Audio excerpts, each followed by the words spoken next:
Hi, John. Good to see you. Thanks for joining us. My name's Lisa. I'm the manager of the Better Futures Australia program, which everybody on the call today I can see is connected in some way. And thank you to all of you for all you're doing and your ongoing support. Today I'm calling from Melbourne on Wurundjeri Woi-wurrung country, and wish to pay my respects to elders past and present, recognising this always was and always will be Aboriginal land. I invite you all to jump into the chat and acknowledge the country you're calling from today. And yeah, just my heart goes out to those in Southeast Queensland and Northern New South Wales, where I typically have the privilege of living and working in Meanjin, Brisbane on Yagara and Turrbal country, just experiencing just an example today of the impacts of a warming climate with a warmer atmosphere leading to a wetter and more intense storm than we've known in the past. So definitely feeling for those in Lismore and other areas with the records being broken. So yes, sending thoughts and prayers and good recovery vibes to everybody in those situations today. So today we are just going to check in on Better Futures Australia's plans for the year ahead. So it will be a busy year for climate. We're getting well into the start of the critical decade, where we all know we need to do the heavy lifting for keeping warming to 1.5, the target under the Paris Climate Agreement. So a lot of work to do, and potential this year in particular to set a new climate agenda, national climate agenda for Australia. So a lot of interest from diverse players across the economy and society to look at how we can explore new partnerships and collaborations with other sectors and government to work together to deliver ambitious climate action and deliver our fair share as a country under the Paris Agreement, with the COP27 taking place in Egypt this November. So before we hear from two stellar climate champions out there, Professor Kathryn Bowen and Dr. Nina Lansbury, two of the leading authors for the IPCC report, we also have the excellent Susanne Etti on the line, who is a Better Futures Australia champion and leading some really great work with Intrepid Travel. And we're also going to hear from Glen Klatovsky. Glen Klatovsky. I never say your name out loud. My wonderful colleague, who as of today is the acting ED for Climate Action Network Australia. So he will share a bit of an update on the state of play in Australia at the moment, and what we can look forward to in terms of stepping up ambition this year. So it's lovely to have you all on this call, and following that, yeah, very keen to hear perspectives and insights from Professor Bowen and Dr. Lansbury, and then we'll get into some updates from all the amazing activities being planned for a collective impact from the various sector working groups this year. So very excited to start unpacking that. So I will now hand over to Susanne, just following a brief introduction. So I actually met Susanne back at Climate Reality Australia Pacific. There was a training session in Brisbane in real life, in person. We were all shoved into a conference centre like you used to do back in the day. And there was a session on tourism and what the tourism sector is doing. So we had a Qantas speaker and some other people there looking to those broader challenges. So yeah, very interesting space to be working in and leading ambitious climate action. So Susanne is definitely a champion there with the leadership of the environment impact specialist at Intrepid. And yeah, I'd love to hear what you've been up to, Susanne. Thanks. Thank you very much, Lisa. So Wominjeka, hello. Wominjeka means hello or welcome in the Wurrung language of the Wurundjeri people of the Kulin Nation here in Melbourne, where I'm based. But maybe another or perhaps more accurate translation for Wominjeka is to come with purpose. A definition I think is more powerful and reflective of the way we can approach coming together also today. I'm from a cold place in Germany, and that's the city of Bonn. And I'm very glad today that I switched winter with the months of Biederab. The Bulba tussock grass is long and dry, and female common brown butterflies are flying, and the stars are high in the south at sunrise. As you heard, I've been working in the climate change space for over 20 years and aiming to drive change in tourism via my role at Intrepid for the past 3 years. And over the last 15 years, the need for climate action has grown more obvious year on year. Not only is the climate crisis leading to these more extreme weather events, as we're seeing it right now in Queensland, that threaten people and wildlife world over, but it's also a significant threat to businesses. Indeed, the climate and biodiversity crisis are two sides of actually the same coin, demanding urgent and ambitious action. But there's still hope. Scientists do believe, and we have already everything we need to avoid the impacts of runaway climate change, but that everything depends on solutions moving exponentially faster than impacts. I also take actually a lot of hope from the Energiewende, or the energy transformation in Germany. It is the country's planned transition to a low carbon economy, expanding the renewable energy sources and working to make its economy virtually climate neutral by mid-century. Germany's experience offers valuable insights and can really serve as an example on how to wean a major economy off fossil fuels, even for countries with their own unique conditions and challenges. The future for the climate crisis and its solution is yet to be determined for us. Together, we can drive ambitious climate action to secure that really safe and healthy planet for all. And in closing, I like to share a quote from the book Growing Up Aboriginal in Australia, and it's been edited by Anita Heiss. And I like to recite from the extract called Dear Australia by Don Bemrose. He's a Gungari man and Australia's most foremost male Aboriginal classical opera singer. Quote, I truly love every square inch of Australia. I look forward to when we realize that this country is our giver of life and will survive long after we have passed on. Maybe then we will each choose a life similar to that of our ancestors, one of leaving soft footprints and a light touch on this landscape, and with a kindness for each other, quote end. Thank you very much. I'm handing back to you, Lisa.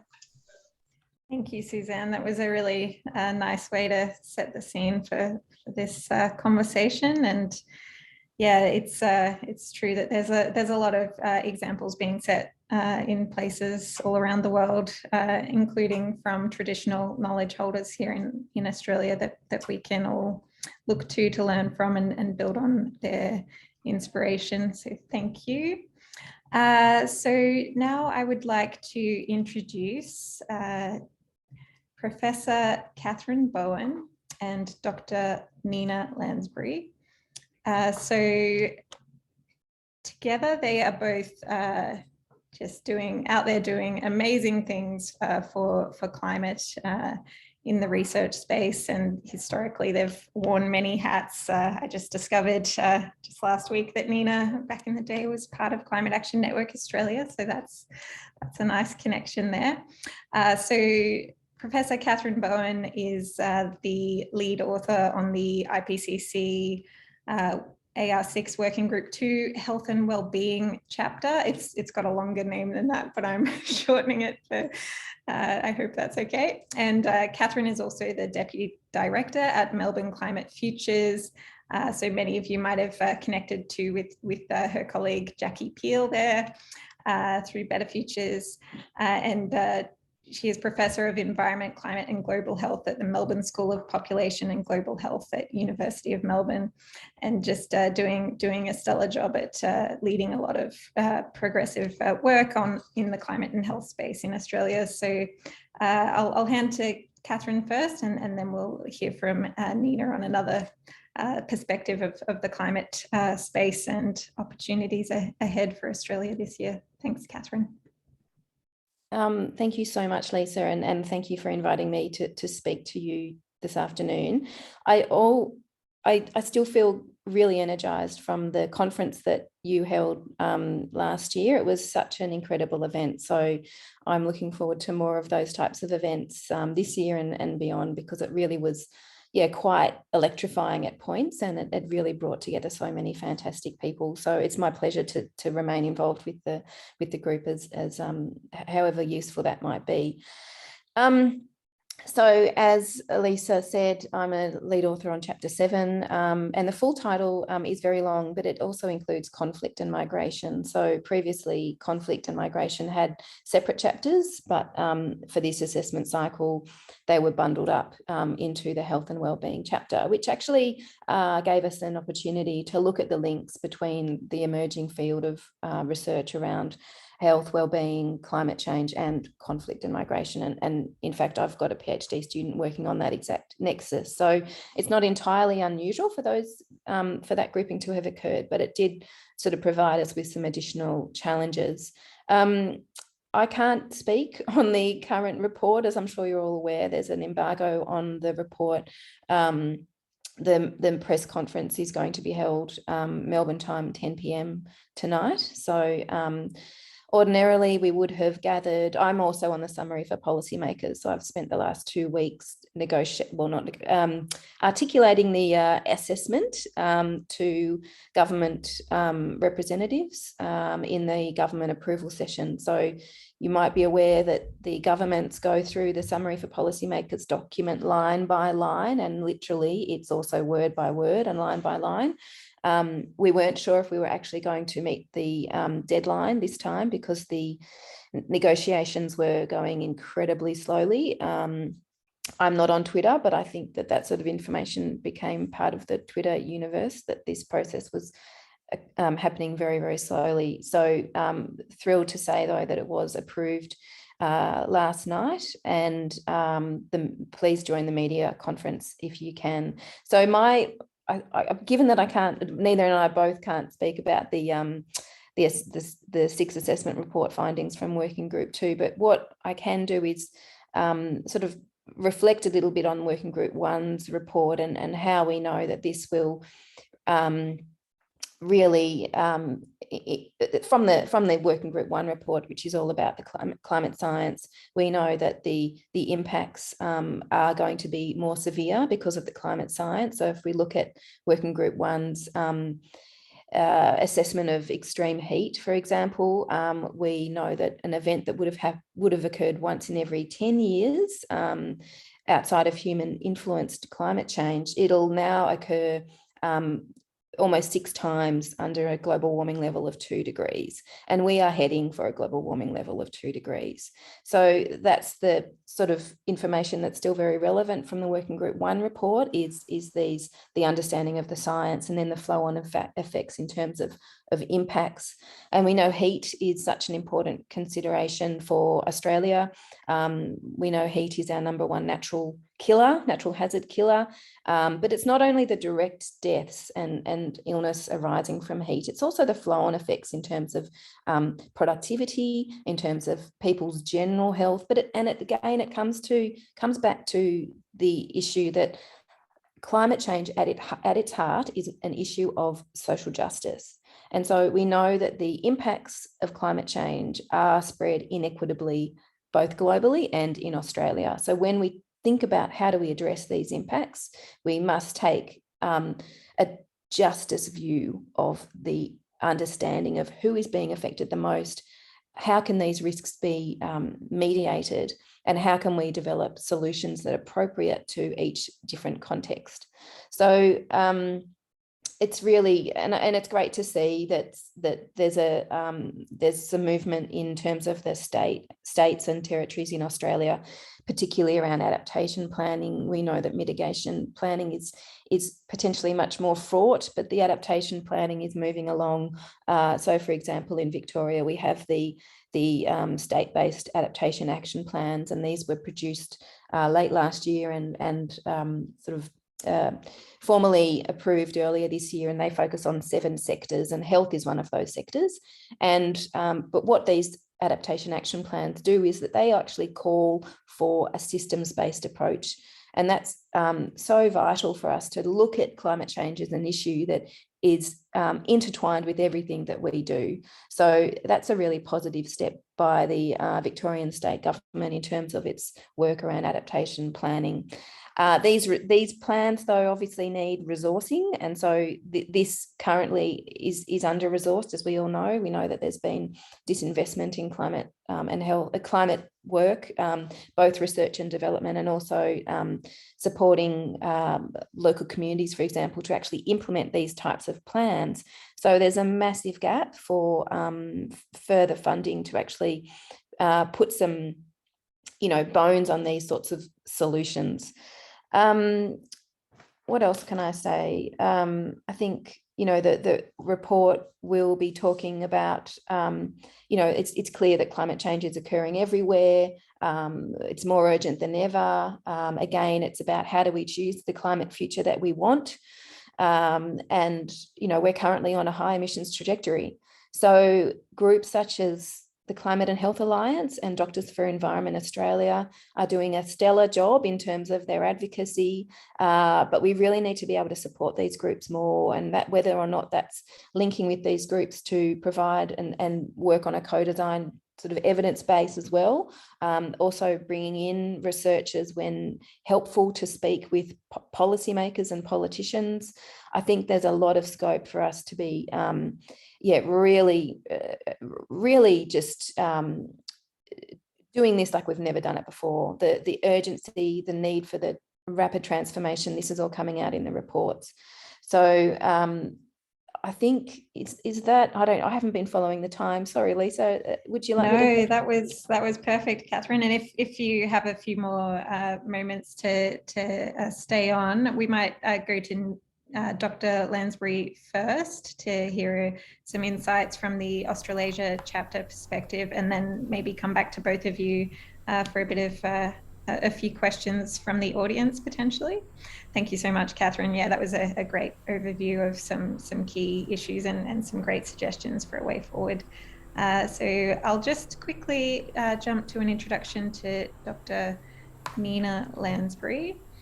So Nina is one of the lead authors of IPCC Working Group 2 Australasia chapter and a senior lecturer in planetary health at the School of Public Health at the University of Queensland, so nice and close to where I'm living. And currently she is up on a hill surrounded by the 3 meters of floodwater surrounding her. So definitely a huge thank you for joining us with that stressful situation around you. Nina, I'll hand over to you. Thanks, Lisa, and hi everyone. It's lovely to see so many familiar names, and great to see Cathryn as well. We've been on this journey together. So I have been given 5 minutes, so I've made 5 slides and I have 5 messages. So I'm just going to share my screen just to guide myself with this presentation very quickly. Is that working? Is that the right layout? Excellent.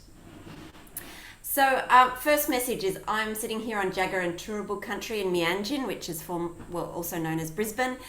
The map on the screen is the University of Queensland, the big beautiful campus that you might know, and my background is part of the sandstone.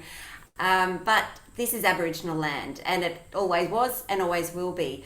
And I want to acknowledge that I am on Aboriginal land and pay my respects to elders past, present and emerging.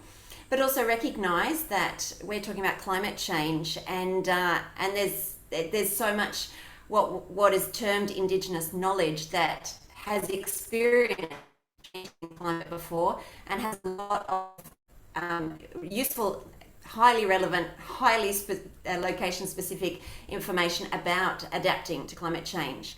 And one of the exciting parts of the IPCC Assessment Report 6, Working Group 2, which will be released tonight, is that it draws on Indigenous knowledge. And it's the first time after many iterations and long conversations that Indigenous knowledge and local knowledge has actually been presented in alongside Western science documentation. And you can probably imagine the type of dialogue that has occurred behind the scenes, because Indigenous knowledge is collected in different ways and it's not necessarily in a peer-reviewed academic journal archive. So to have oral-based learning, which is highly relevant, but actually upfront in the IPCC report, has been a huge win and so important, especially living here in Australia with, you know, over 350 language groups and 800 dialects. There's so much very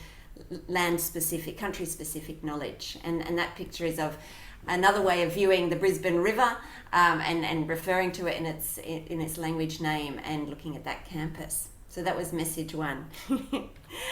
Message 2, as Cathryn said, tonight is a big night for us. It's actually midday in Berlin that it's being released for our report, which is the second of 3.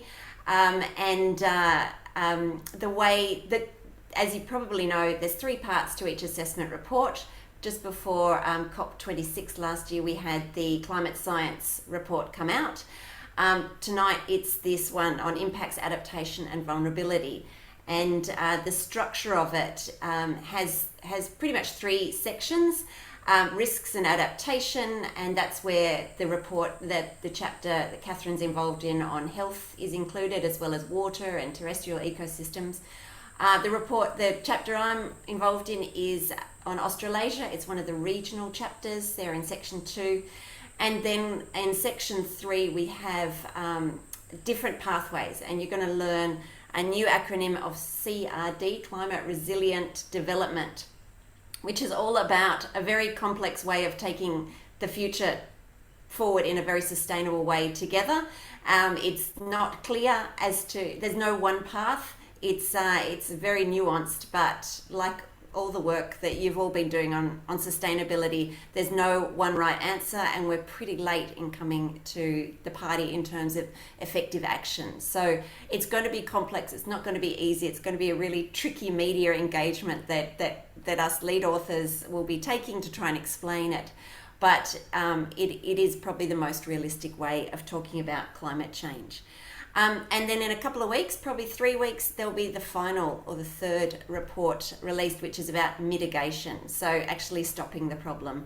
And we're all tasked up to be talking about the end of greenhouse gas emissions, but also the fact that it's a long tail of emissions. And even if we stopped emitting net zero emissions today, we still have, you know, potentially 80 years of lag of emissions. So adaptation. When I worked at Canna and as the director up till 2010, a lot of the conversations were about adaptation and about mitigation, and they were 2 separate conversations with a real emphasis on mitigation, because that was the action that was seen to be taken now, whereas adaptation was really kept as, you know, let's try not to have to talk about adaptation because we want to actually stop the problem. But now it's all integrated, and that's part of the climate resilient development pathways, where we're living in a changing world. So we need to actually be doing both, or all, I should say. 3rd message is, this is super contemporary. This is a photo I took yesterday looking across to that same campus. That's the little star that was on the map is the ferry terminal, which is not very useful today. There are no ferries going down the river today. Thankfully, it has stopped raining. Now, while the last few days in southeast Queensland have been a severe weather event, and we have to always be very careful in separating out weather events and climate change, there are some interesting publications that are already out in the media, in the conversation.com today, by Andrew King and others, just talking about the frequency of these extreme weather events and how that fits into a pattern that does look like a changing climate. For example, today, the weekend's weather has been formally talked about as a 1 in 100 year flood event. However, 1931, 1974, 2011 and 2022 have all been at this severity. And actually just near that ferry terminal in the picture, the river yesterday was at 5.5 metres, which is higher than downstream in Brisbane, which was, as Lisa mentioned, over 3 metres. So it's a very grounding reality to be talking about the IPCC's impending release, as we look at, well, how have we adapted or not to extreme weather events? There are so many houses that have lost power, that are flooded today because planning approvals have not taken into account the flood map and have allowed development. Our disaster relief organisations, I'm expecting to hear more sirens as I speak, because there's been sirens all weekend, doing an amazing job, but where we need to shift to, of course, is that it's not a disaster. A risk exists, and that's the hazard plus the vulnerability and exposure to that hazard. And if we can manage the hazard, the vulnerability and exposure, we actually don't have the risk being as high, and we don't have the disaster as the outcome, as we've seen over the weekend. So that's just to kind of ground us in today's reality. But we also have to keep focused on the fourth message, which is there are many places that are already experiencing a range of impacts, and we're not necessarily seeing them because they might be remotely located. They might be with a population that doesn't have a stronger voice in political debate because they're not necessarily the dominant ethnic group or dominant power group. And of course, we need look no further than the Torres Strait. Lots of extreme weather events directly impacting health and environments, but also the indirect impacts in terms of, can resources get through? Is infrastructure keeping people safe and protected? Are the health facilities there to see them through when there are disaster events? And also, again, these are Indigenous peoples of Australia with a long history of living through a changing climate. With huge amounts of knowledge that can be integrated into adaptation responses, but we're not necessarily hearing them. And another win for this assessment report is that Indigenous voices are front and centre, definitely in our chapter, and we commissioned extra research to make sure that areas such as the Torres Strait were included. And Indigenous knowledges and Indigenous voices have been woven through the whole working group to report, but you'll probably see a piece later in the week in the media that I'm involved in is actually acknowledging that we didn't have any Indigenous representatives as lead authors on any of the reports in which Australians were represented, and that really needs to change, and that's a message that needs to be sent up.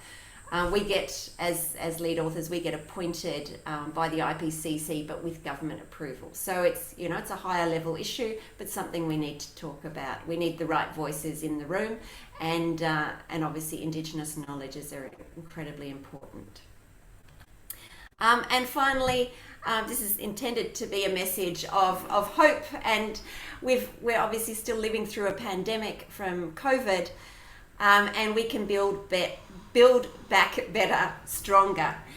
We've seen rapid responses globally and nationally and statewide in response to this pandemic. There are so many parallels with responding to climate change, and I think we can be really proud of how Australia has travelled through the COVID pandemic and continues to travel.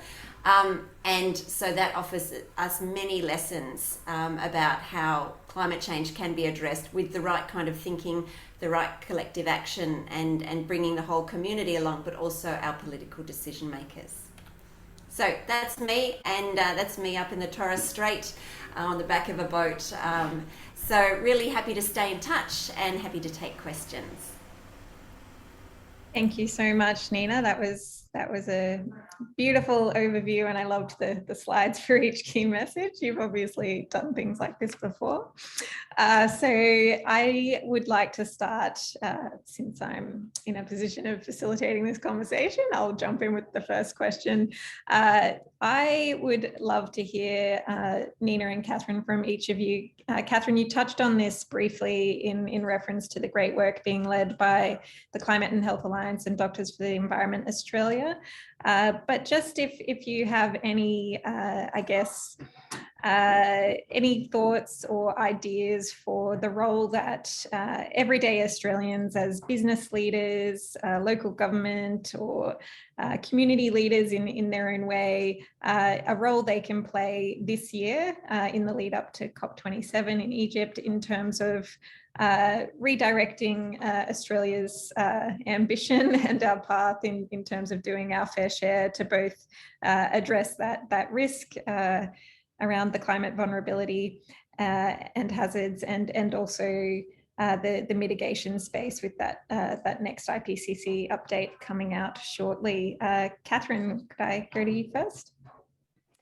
Well, thanks for that question, Lisa. I think if we knew the answer, we would be well ahead on the path. But anyway, I'll attempt a bit of a response to that. So there's clearly a pretty important date coming up in May. So it's also how do we make sure that the right information is available for the public to be able to digest these urgent issues that can be changed by how we vote on during the federal election. So, you know, we keep on reminding ourselves that 90% of the Australian population wants increased action on climate change. But how do we then get that to convert on polling day is such a big issue. And so I think, you know, we can do things that range from the really small, such as when you, you know, for my instance, when I go and pick up my children from the school gate, if I'm engaged in any conversations with people there and really making this a day-to-day normal issue that, you know, we can talk about and we can think of ways of making a difference, joining local groups. But also, yeah, I think where I also come from at the university is that I have a quite direct link with various departments here. And so but linking in with, so that isn't the case for everyone, but I think for many researchers, and there's a lot of us out there, we haven't quite grasped the idea that we do have a lot of power and we can use this in a really effective way. So that might mean, for example, directly getting in touch with relevant departments. So in my case, it's often the Department of Health, but it's often the Department of Environment, Agriculture, water, planning. They're all intersecting with health issues, as I mentioned. And so we need to see this as a systems-based approach.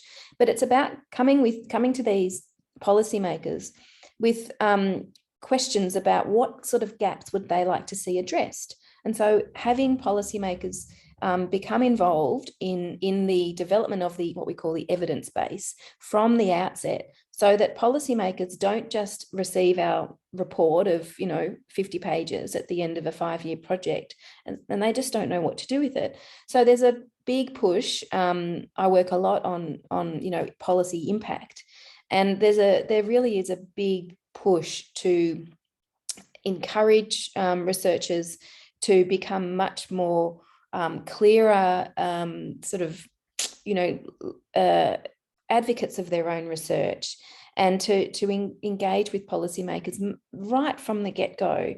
And I hope that through those sorts of initiatives, we'll see that policymakers both increase their understanding, but they also feel that they've got some skin in the game. You know, they've helped identify these key gaps and which research questions can answer these.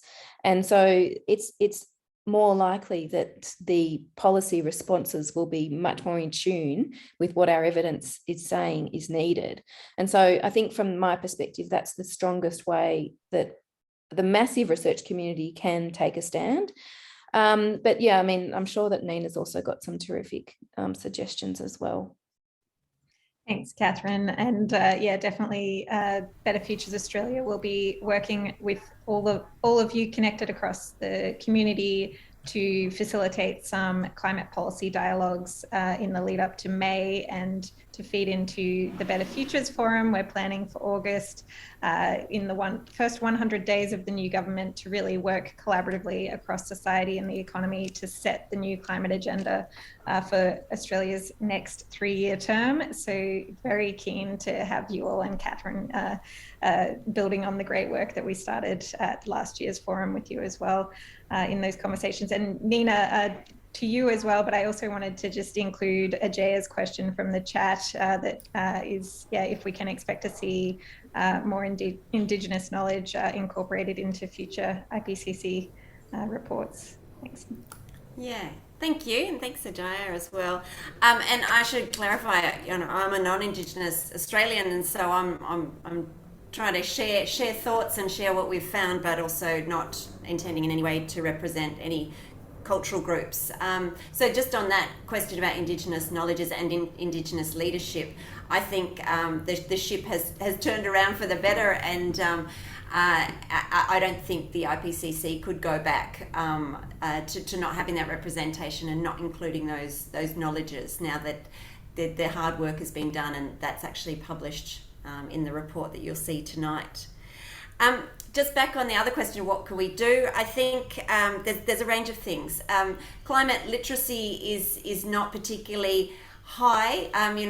Once you start digging below the surface of what people do know about how it's caused and what can be done about it, there's definitely a lot of room for growth. So all of your organisations keeping on message and having information that's very accessible is really important. And I wasn't involved in the summary for policymakers, which is the front part of the document. It's the most politicised part of the IPCC document, but it's also had to be written pretty much hand in hand, government and scientists and researchers. But it's the most read because it's the shortest bit of this mega report. So being aware of that when in your communication, it's been a process I've heard of scientific translation, but actually for all of your groups, if you're wanting to cite the report, I really encourage you to go deep into the chapters of relevance, because that's not politically engaged. We had to take on thousands and thousands of comments, so I think it was 3 rounds of reviews that we had, and sometimes up to 1,000 comments per chapter each time. It's like an academic nightmare. But what we got to write was not politicised because it didn't have the government engagement. That's only the summary for policymakers. So do take a deep breath and go into the full chapters if you're wanting to cite, or even better, go back to the original sources that are cited, and the reference list is crazily long. So that's one, raising climate literacy. Of course, don't have those binary conversations where there's a pretense that there's 2 sides and they're equally weighted, and is climate change real or not? We're way beyond that. There's some beautiful statements you can state straight from the IPCC report. It's not a question of is climate change real, and don't buy into those binary conversations, because that's old stuff that is irrelevant.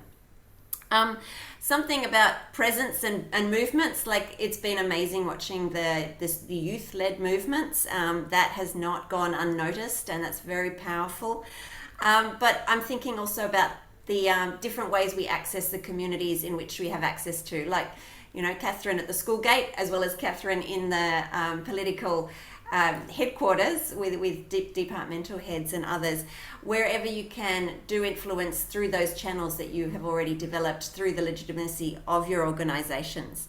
And when I was involved with CANA, I just loved how many member organisations were perhaps faith-based, or they were legally focused, or they were academic, or they were environmental. They had the reach of CANA through the member organisations was so powerful, and I can see on the screen different affiliations that people have.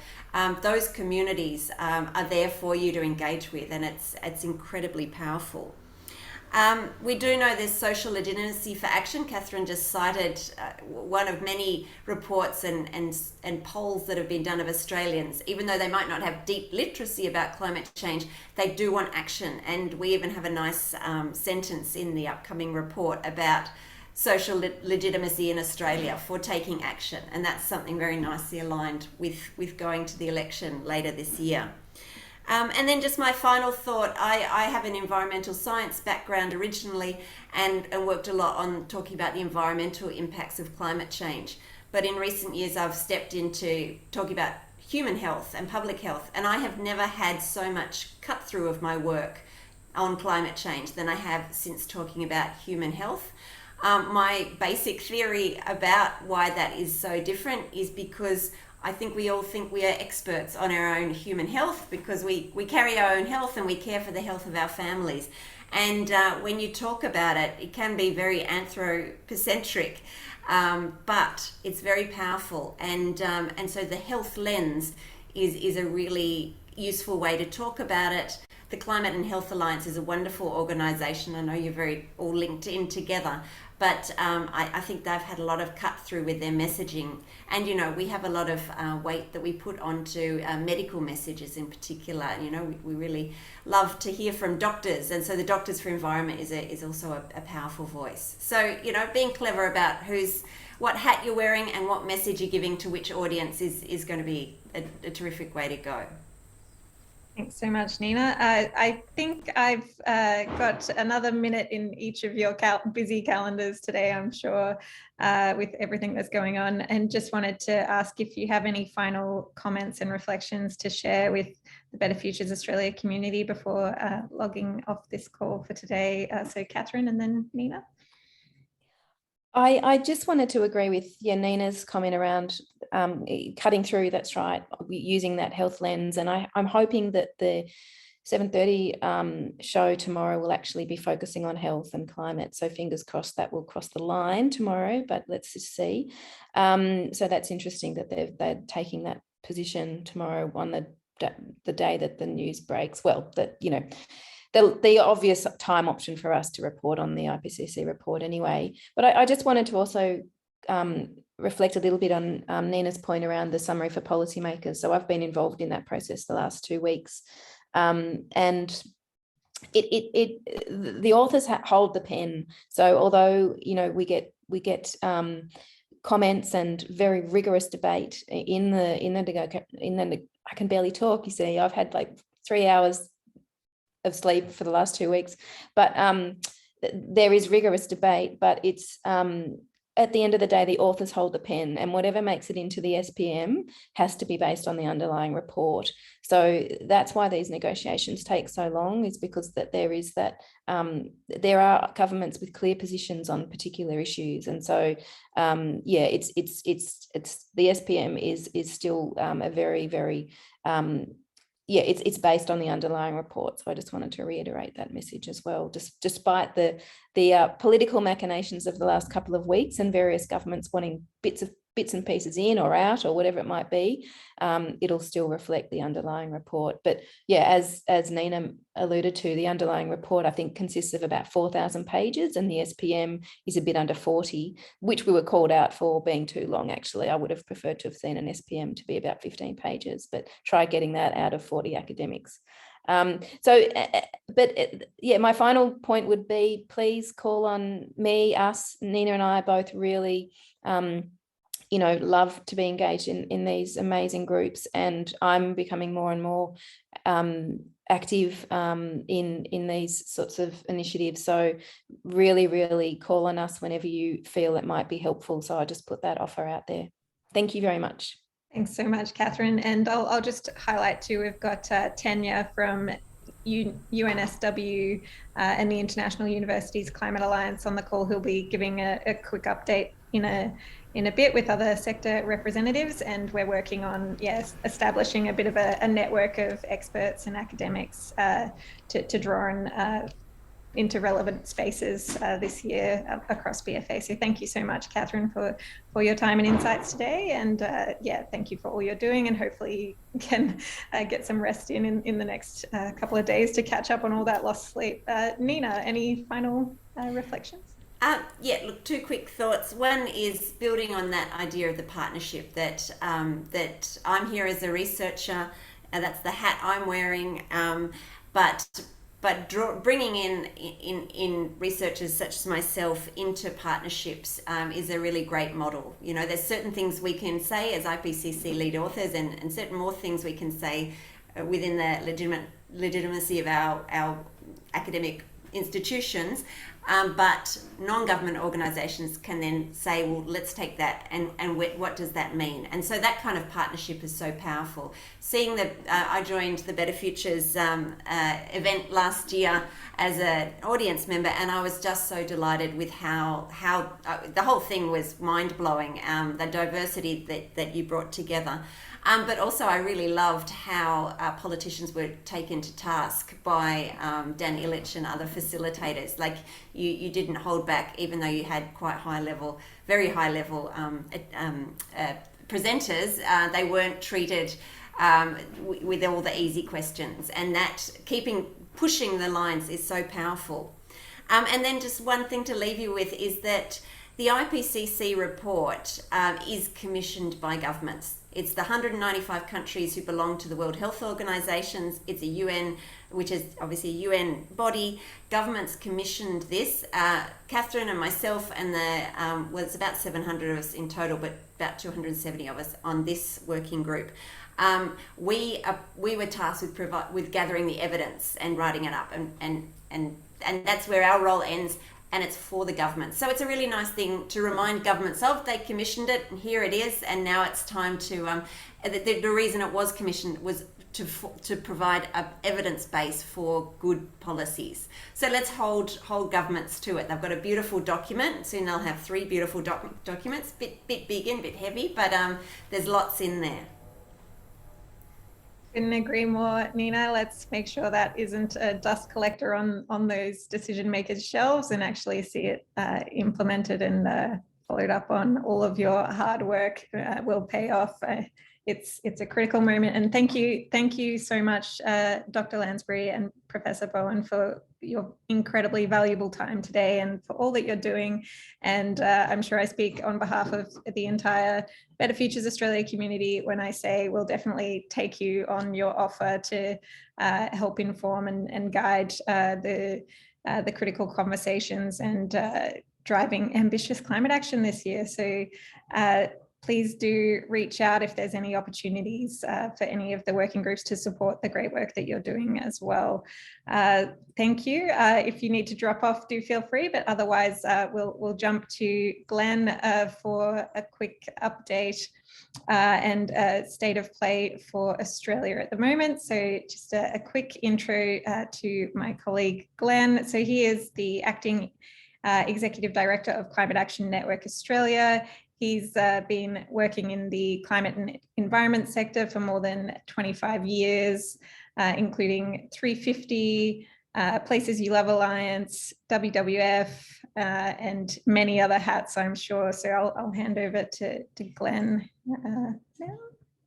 Thanks, Lisa, and thanks, Cathryn and Nina, who I think have dropped off, for the fantastic overview. I can only imagine what it's like to work on one of those documents and to see it come to life at 10 p.m. tonight.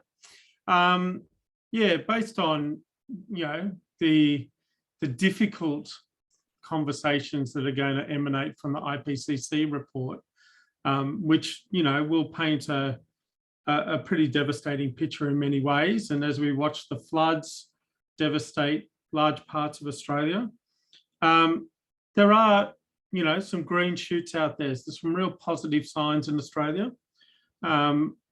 Just in the last few weeks, we have seen the very rapid movement to the end of coal-fired power in Australia.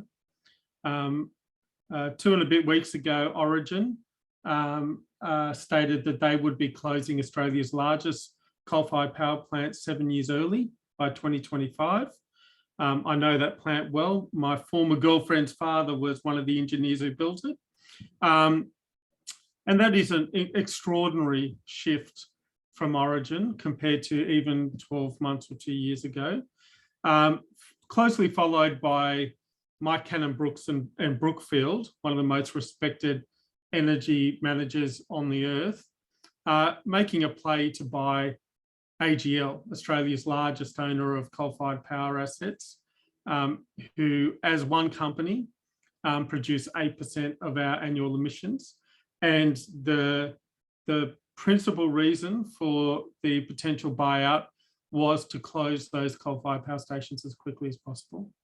And that was seen as not as a nice thing to do, but as a commercial play. That will be an ongoing conversation. In these big attempts to take over companies, this can take months and months, and it may be other players that come in. But what it has forced Australia to reckon with is the fact that coal-fired power is effectively dead and in an economic sense. And it's now just a matter of how we transition. And certainly from our perspective, the goal is to transition in a fair and just way. And today, another billionaire turned up with some great messaging. And if you get the chance to see Twiggy Forrest's speech over the weekend, he makes a classic joke about the Federal Energy Minister, Angus Taylor, very worth having a look at. But Twiggy Forrest is looking at a $3 billion renewable energy facility with a whole set of incredible renewable energy assets up in Gladstone. And he today opened the world's largest electrolyser plant. The electrolysers are to convert water into hydrogen, and therefore hydrogen into a new energy source where the primary emissions are oxygen from when you split the hydrogen, because it's powered by renewable energy. They are the good signs. It's very hard to be overly positive during these floods, but we do have an election coming up. We have two elections coming up. We have a federal election, which I think everyone understands, but we have a South Australian election coming up in March. And the exciting thing about the South Australian election, which is not the first time, this has been the case for several elections now, is that it's a race to the top. Each party is fighting to be the renewable energy political powerhouse. And over the weekend, they started building the $2.4 billion new transmission link with New South Wales, which will allow South Australia to go well beyond 100% renewable energy as it exports renewables into the eastern states. All of this has been fostered by Climate Action Network Australia and our 140 plus members, and many, many other advocates, the scientific community, many leaders in the investment and business community. And what it shows is the power of collaboration, the power of many voices from many sectors, and the power of advocating together. So hopefully through Better Futures Australia and other work that we do at Climate Action Network Australia, we can really hasten the progress on this and make sure that the people of Australia most affected by these changes are looked after. Thank you for your time, and thank you, Lisa and the Better Futures Australia team, who are doing such a wonderful job. Thanks so much, Glenn. It's great to have that insight to some positive reflections for what lies ahead this year, given the momentum that is there. So before we jump to updates from representatives of each of our stellar sector working groups, we have had a few apologies come in, including from the health working group. So we'll see how many industry sectors and constituencies we'll have on the call, but it should be an interesting one. And yeah, as Glenn mentioned, that cross-sectoral society and economy-wide collaboration piece is really key and central to all that we're doing here. Before I hand over, I'm just going to quickly share a slide with you all to show just our our vision for some key moments to bring us all together this year. So one moment. And please do, just a reminder to pop any comments and questions in the chat as we go. So can everybody see that 2022 milestones slide? Yeah. So this is our plan for the Better Future, supporting the fantastic leadership and inspirational activities taking place across the Better Futures Australia community this year.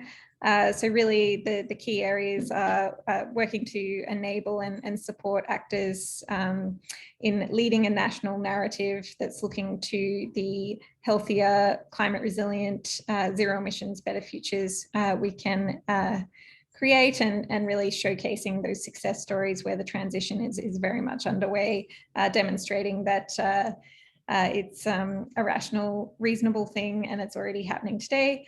The building of positive relationships to set guide rails for acceptable climate policy. So that's definitely key. Cathryn, Nina and Glen all speaking to those key moments where we have a real chance this year to set an agenda for Australia for the next 3 years. So really unpacking what credible climate policy and action looks like in our industry sectors and our communities.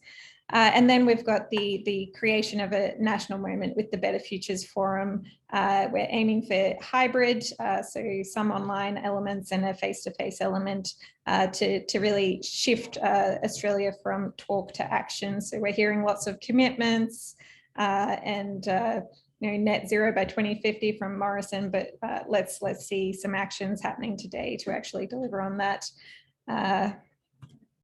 And the formation of partnerships is something that the sector working groups in particular are looking at. The corporate finance working group, and we'll hear from Andrew shortly around looking at where the opportunities are to really that peer-to-peer element of driving more ambitious action subnationally, and then looking to where there's greater support needed at a national level.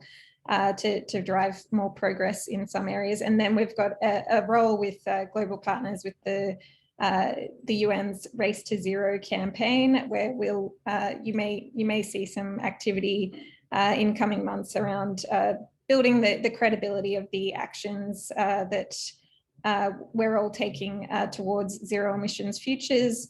So just making sure that we are all working to practice what we preach and contribute our fair share under the Paris Climate Agreement. So that's a bit of an insight there. Please do, as I mentioned, pop any questions into the chat around any of that. And of course, myself and my colleague Ajay are on the call here at any stage to answer any questions you have.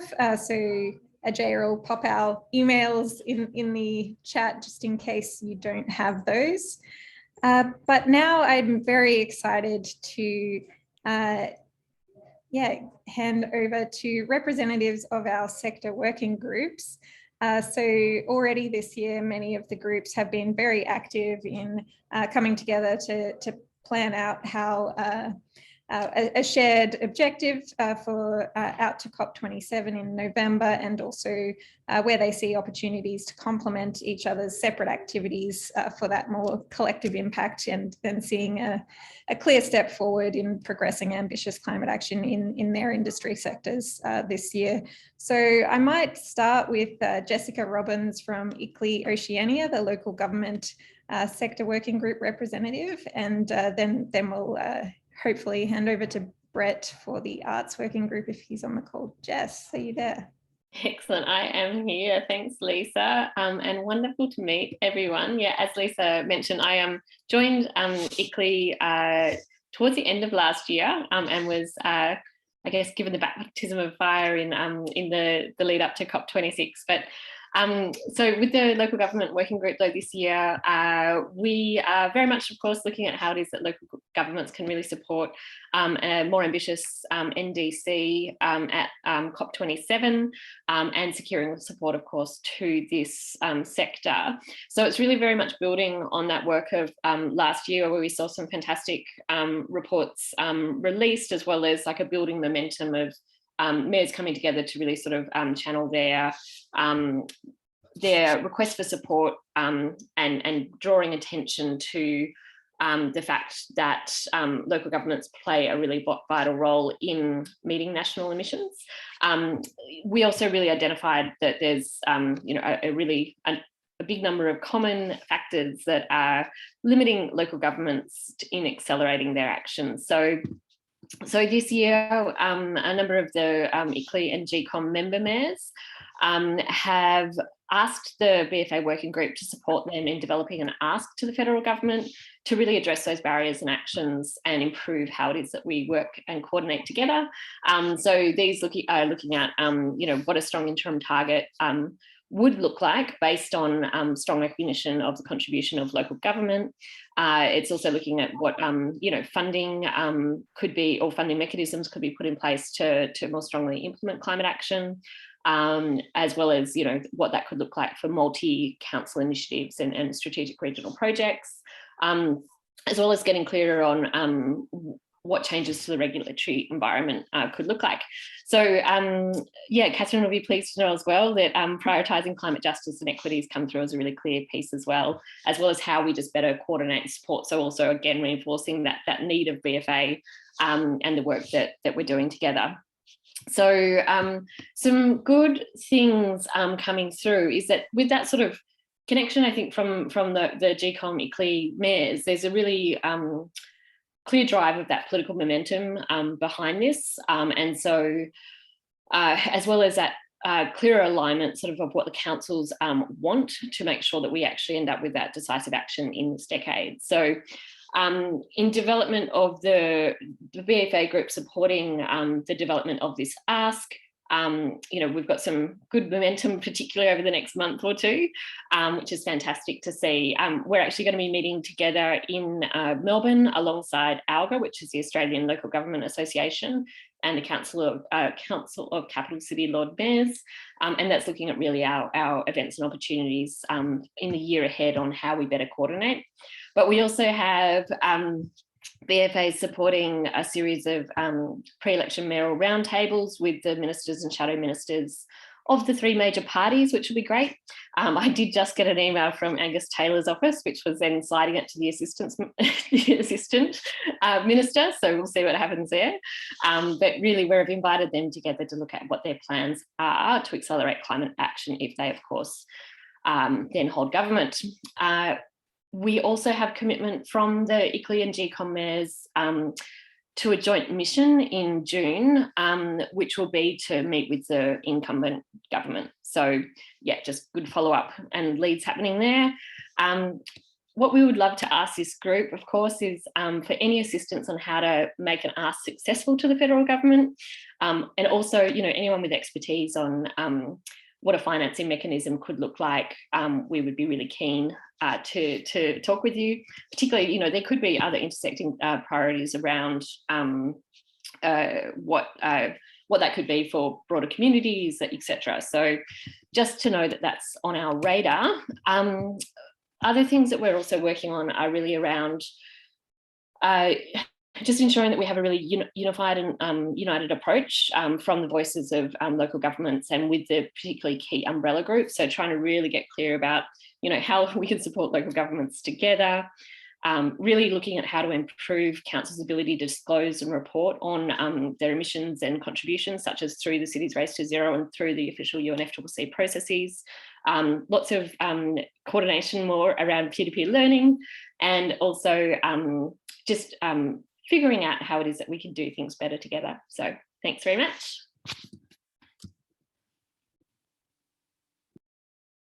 Thanks so much for that, Jess. And it's very exciting to see the progress with the local government working group, and very excited to be working with you to take that forward with starting with the meeting tomorrow. So thank you. Please do, everyone, jump into the chat if you have any comments or thoughts based on what Jess just shared.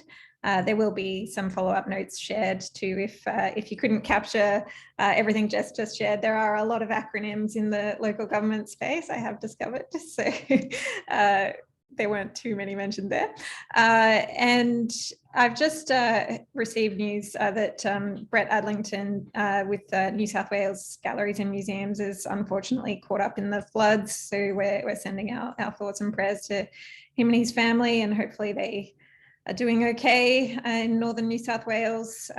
Very tough time for many, but he is one of the champions engaged in the arts working group, and maybe if Matt, I see Matt from Art Disruptors on the call, if you feel like sharing something in a moment, but maybe we'll go to Tanya for the academia and higher education sector, and we'll come back to others. Tanya, are you there?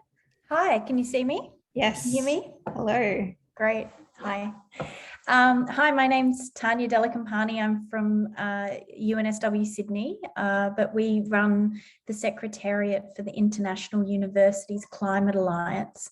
It was founded minutes before COVID hit, so we haven't had a terribly high public profile at this point, but at the moment we have 56 universities globally, and our aim is, and very focused around climate research and the IPCC reporting. Many of our members are senior authors as part of that process, or have lots of experience doing that, but were somewhat frustrated by the lack of progress through the IPCC framework, and we're looking at other ways that they can communicate and translate their research. So we're interdisciplinary, we cross all faculties. We're looking at what are the ways that the university sector can better support the community, be it in government, industry, or with grassroots advocacy groups.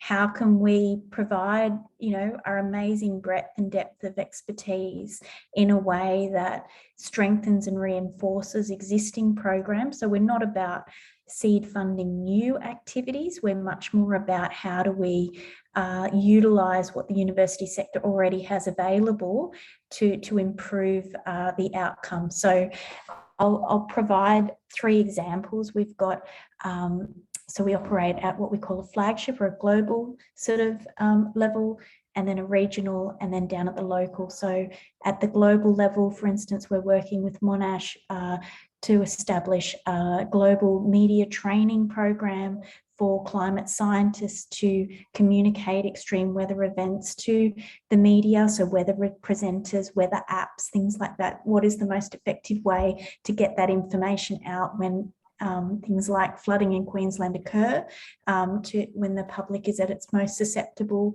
to hear those messages. So we've used our network to establish sort of regional hub and spoke models around the world, so Monash can help deliver that program in partnership with those universities, because universities don't historically do a lot of communications training for their scientist community. So that's an example of, at a global level, how we're using this network to strengthen communications around climate.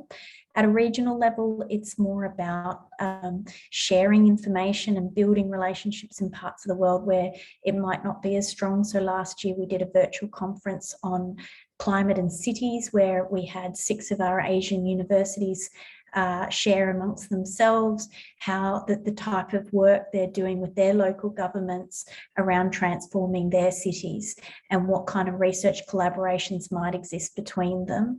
And then we also have a specialist working group that looks at different issues, be it climate justice, built environment, medicine, and the example I'll give, and there's been lots of great talk today about the health sector. We're working with the University of Tasmania to look at developing some climate indice tools for government around disease, so tracking how disease might change as a result of climate change, things like tropical diseases, mapping out where they might change and move to, and then helping provide something. Sorry, I'm a bit of a thoroughfare. Trying to put something together for government that they can use over time to track and report and manage effectively. So that's the sort of examples of what we do. We also do some outreach programs, and on April the 22nd for Earth Day, we'll have a virtual forum specifically for students, and it will be very much, it'll be about the future of work. How is climate change impacting their workplace, the type of research they're doing. So we're targeting a lot of our PhD and postgraduate students to look at, you know, how are they changing, how are their needs changing? And then also, what skills do they expect from the university sector, including government and industry? What do they need to be prepared for the future, and what should universities be doing more of? So that will be open, free and available to anyone in the public. We will have some workshops towards the end for some of our students to get a bit more detailed information from them. And then we'll be collating our findings from our student community and presenting it back, hopefully at the World Academic Summit in October in New York. So really challenging our own leadership to say, hey, these are the things that students want to see around climate action. So thank you, Lisa. Wonderful. Thank you so much, Tanya, and thank you for all the work being led through IUCA. I did see a question there from Jess, but maybe if we can redirect those to the chat. And Jess, Caroline Pidcock from Architects Declare also made a comment regarding the National Construction Code and local government there too. So it would be great to see how we can progress some of those in the chat and then following this meeting. Next, I'll hand over to Cathy Eatock, if you're there, Cathy, from Indigenous Peoples Organisation Australia. Cathy is one of the excellent co-chairs of IPO Australia and just out there kicking so many goals. I don't know how she does what she does. Are you there to give us a quick update, Cathy? Apologies for my coming on late today. You're a bit quiet, Cathy. I'm not mute. I'm just quiet. Okay, thanks. And my apologies for coming on late today. First up, we've got an application that's due today that we've just been finishing up.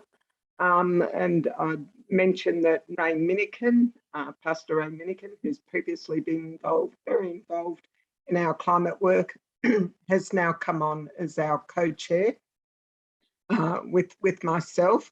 So he'll be essential to helping to lead this work.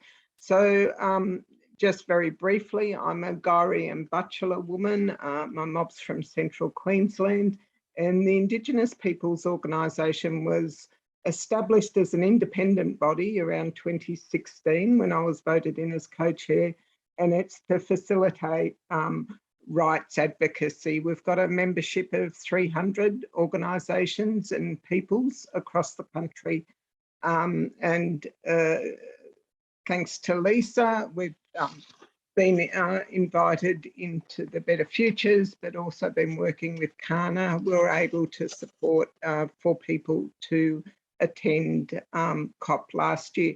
So we're looking at building on that work that we achieved last year.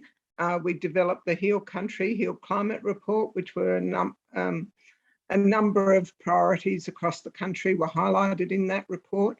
So this year, we're looking at building on that engagement. We certainly had a number of members of the IPO and also Aboriginal people working on key areas outside of the IPO membership who were interested in attending COP. And we were limited in our capacity to get people over to COP. One, because of the registration process needs ECOSOC status. We have applied for it, but we haven't secured it as yet. So we do need support. We're looking at sending a delegation of approximately 10 people, so a large delegation. And we can't, Kana was very generous previously and supported, you know, the 4 people to attend COP.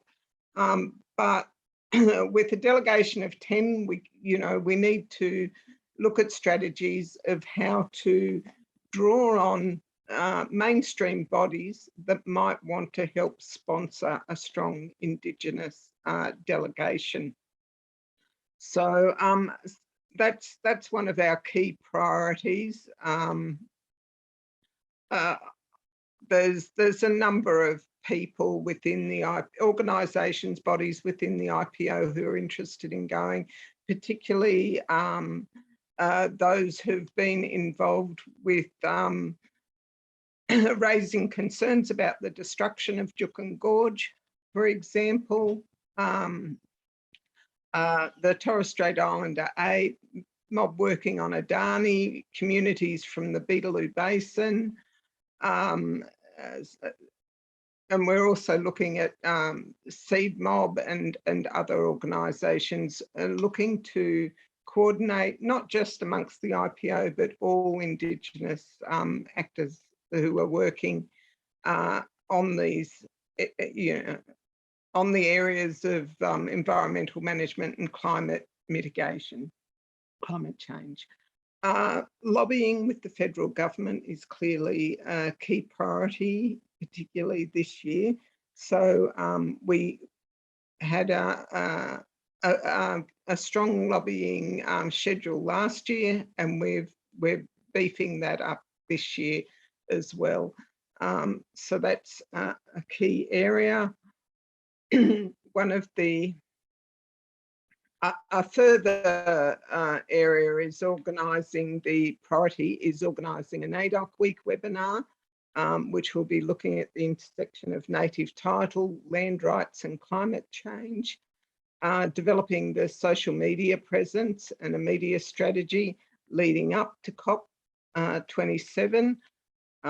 We've got a lot of work that we can do in that respect.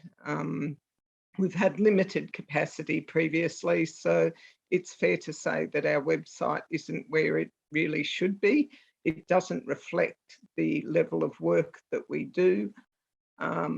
We actually drafted the Indigenous content to the Universal Periodic Review, which is the 5-year UN report on Australia's human rights compliance. So we do a lot of high-level work, but it's not currently reflected. So we need to really revise our media presence. And that's also important to get a media strategy out prior to COP. So that's a key priority. A further area we're looking is working to coordinate Indigenous Pacific engagement prior to COP much more effectively. It's been a little piecemeal from an Indigenous perspective up until now. There's a number of email lists that you have to be a member of all of them, and people don't know where to post. So we're looking at consolidating those lists. Working with an Indigenous woman in New Zealand who's agreed to do that. And I think that will really help, but also holding regular Pacific meetings to, keep people engaged, but also informed and help facilitate better engagement across the Pacific. I think that's pretty well it. Really, in terms of support, it is really focused mostly, I think, on trying to get that support to actually register people, given the level of interest that we've got, and the importance of having a strong delegation. So it's just building on that work that we've done previously. But there's certainly a lot of interest in the Aboriginal community because these issues have such a detrimental impact on communities on the ground. And they're also so closely tied into land and water rights, which are critical for community mob. So thanks. Thank you so much, Kathy, for taking the time to join us for this cross-sectoral conversation today and sharing your priorities for the year. It sounds very exciting, and keen to see us supporting through the BFA community in whichever ways we can across all the sectors, and yeah, see a strong Indigenous delegation at COP27 in Egypt. I was very humbled seeing Uncle Ray and Virginia and others' efforts over in Glasgow. So let's see if we can build on that and get the Heal Country, Heal Climate voices out there amplified. So now we'll go to Andrew Petersen, who's the CEO of the Business Council for Sustainable Development Australia, and one of the leading partners for the Corporate and Finance Working Group, to give a quick update. And maybe Matt, who's here from Art Disrupt, we'll go to you next to give a quick unprepared update on the Arts Working Group. So Andrew, are you there? I am. Can you hear me? Yay, I like the thumbs up. Okay, so yeah, what a year, and what a year to be. The work of the work group was clearly came to its fulmination and fruition during COP26, even if some of us couldn't be there, as opposed to those like Lisa who could, and the excitement that the activity and the ambition and the action around business involvement in the COP, I think, surprised, if not stunned, quite a few people, including the business itself.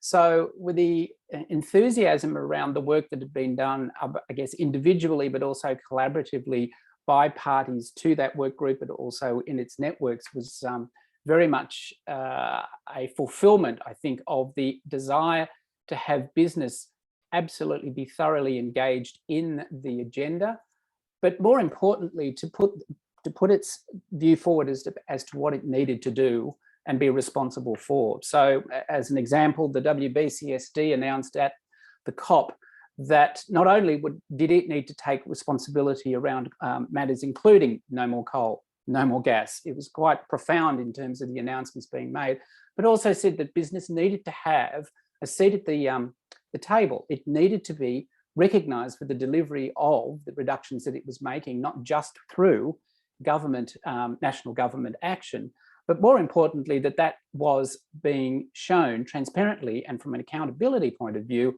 shown at a UN level. And I think that it was quite surprising that it was business itself putting this forward rather than necessarily, if I can be blunt, an activist request from others that business do this. So with that, you sort of, you dive from the platform of 2021/COP26 into 2022, and with all the attendant concerns in relation to geopolitical crisis that are, one of the things that is striking business about that, and I've come off a meeting with my own members, is the observation that it is making business pivot to energy independence. It's going to drive renewables much faster than perhaps we had even contemplated. Who knew that it would take a land war, the first in 70 years in Europe, for this to actually happen? But, and you've got to be careful about not wanting to take advantage of a crisis like this, but this is the next wave of stark realization about the fulfillment of the need to globally decarbonize as quickly as possible, and that the apparatus of the 20th century in relation to energy is absolutely at an end, if not the political leaders attached to it.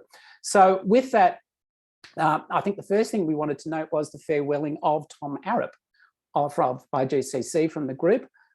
He was a great contributor, and we very much will miss his very sardonic view of the world, but more importantly, his absolute eagerness to help wherever possible. So, but we are excited that IGCC are still going to continue with their engagement.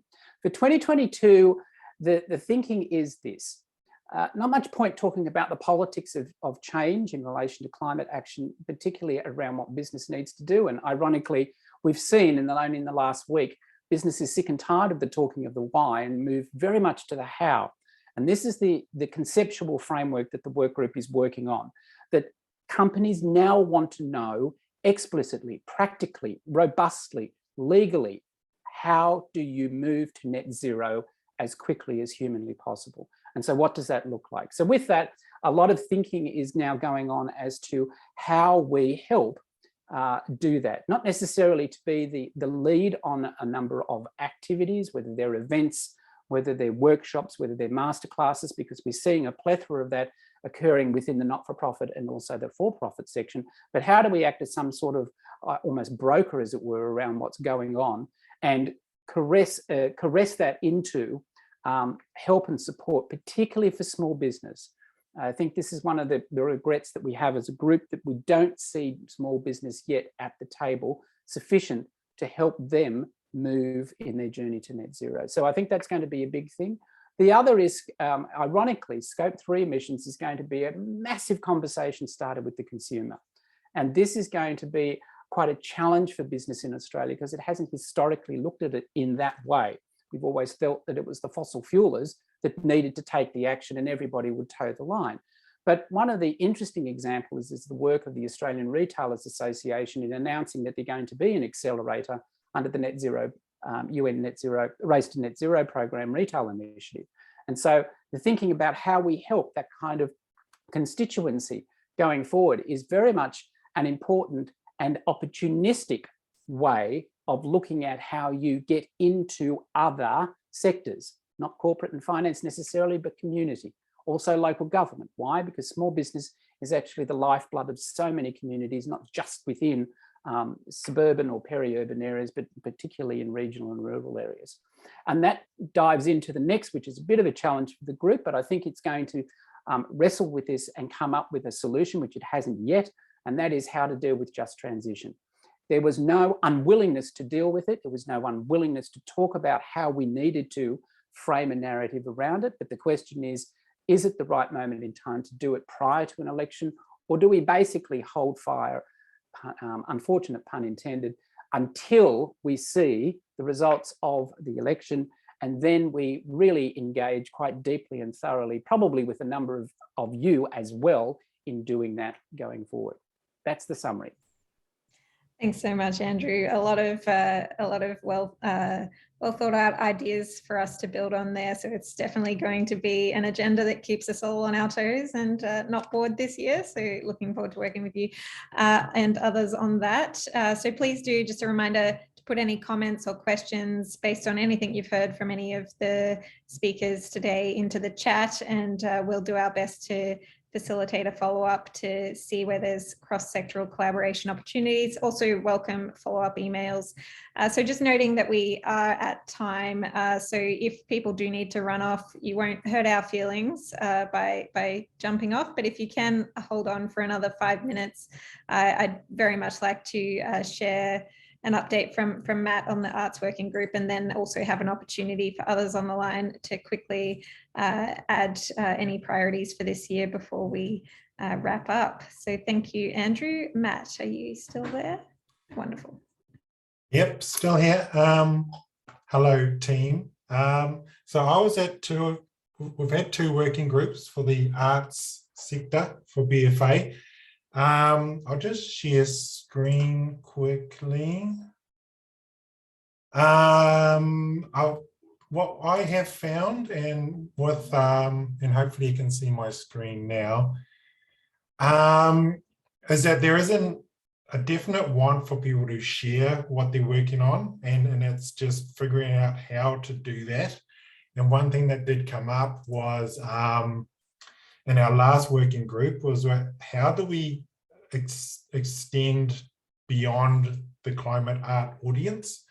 We're kind of preaching to the converted for the most part. A lot of the time when there's exhibitions around climate, there's a specific audience that goes to those exhibitions. And I was at a session on Saturday around Climate. If you're not familiar with that, Climate was established, I think, in 2018 or maybe even earlier, and they're a group of artists that basically focus all around art, and they try and they exhibit it.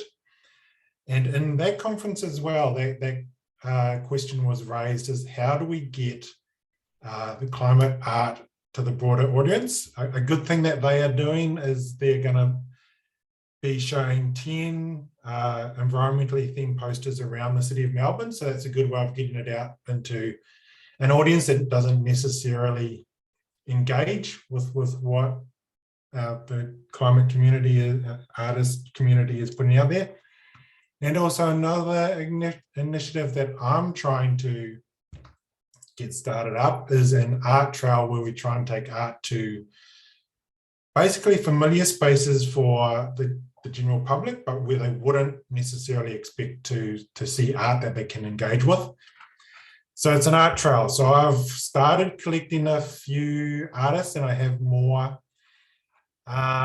And we want to get these basically into the likes of cafes and anywhere in the community where, so when you're grabbing your morning coffee, you get to see work that might get you thinking and get you started with a conversation. This is a piece I did that my neighbors used as a dartboard. I don't know why. And here's a nice piece from an artist I know. So that's just to spark conversations where, with an audience that isn't tuned in to what we're doing. So that's an initiative that I'm kind of getting into, and basically that's all I've got in terms of the arts group. Is they're passionate people. You'll find the artists, they're more, rather than just getting their artwork shared, they want to get that story out there. So there's a lot of artists out there that are ready to engage. Another thing that came up at Climate was that the thought that there aren't many climate artists around. I was quite shocked to think that in the arts community, they didn't think there's a lot of climate artists out there. I see many climate artists that want to share work and start conversations. So there's kind of, I don't know where the disconnect is with the arts community thinking at one end, they think we can't get our message out there. And at the other end, there's so many people that want to communicate and talk in this space. That's it from me. Thanks so much, Matt. That piece you showed there, I would very much love to see the alternate future scenario, potentially around the Better Futures Forum. So let's explore that to give everybody a vision of what it is we can achieve by working together. Yeah, some really great ideas coming together in the Arts Working Group discussions, and more broadly, just a quick update too. I did see Mary Hendricks on the line before, but I think she might have dropped off. But we've also got a bit of a scoping study in the works for the transport sector. And we'll be hosting a transport policy dialogue in the coming months to start hashing out some key interventions that we can take this year to put Australia's transport sector on a zero emissions trajectory. And there's similar pieces underway in other industry sectors.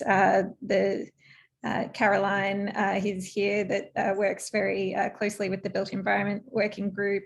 We've had a bit of a hiatus over the last couple of months, but very keen to start exploring opportunities there. And there's other elements definitely with cross-sectoral and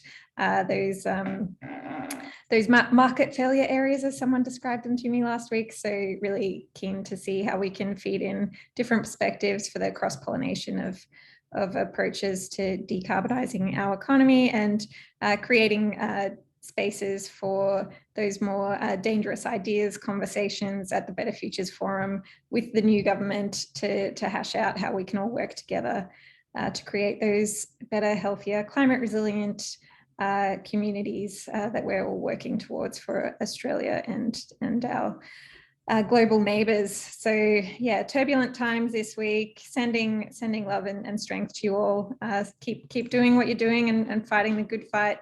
And yeah, together we've got this. And yeah, do reach out.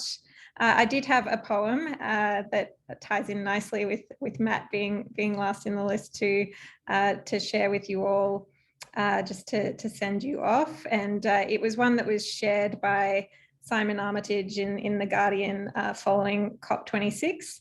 And he said that Yeah, it was trying to chart the peculiar dreamlike state we seem to be in, where the rules and natural laws of the old world feel to be in flux. One of those dreams which are full of danger, but not completely beyond the control of the person who sleeps. So the speaker in the poem is watching a world out of kilter and is full of doubt and distrust, but seems to pluck up enough personal courage to face the future. Let's call it hope. So it's called Futurama. I crawl out onto the rooftop above the world's junk shop, lean against the warm chimney and eyeball the city. The vibe is, let's say, ethereal. Rows of TV aerials spelling out heaven, spelling out Armageddon. It's T-0 of the petroleum era. All my neighbors are burning tomorrow's newspapers in their back gardens, getting their alibis sharpened. As the hours evaporate, I say to my spirit, I can't really pilot this smoldering twilight over the scars and crevices, but I'll put on my best sunglasses and steer the cockpit of morning into the oncoming.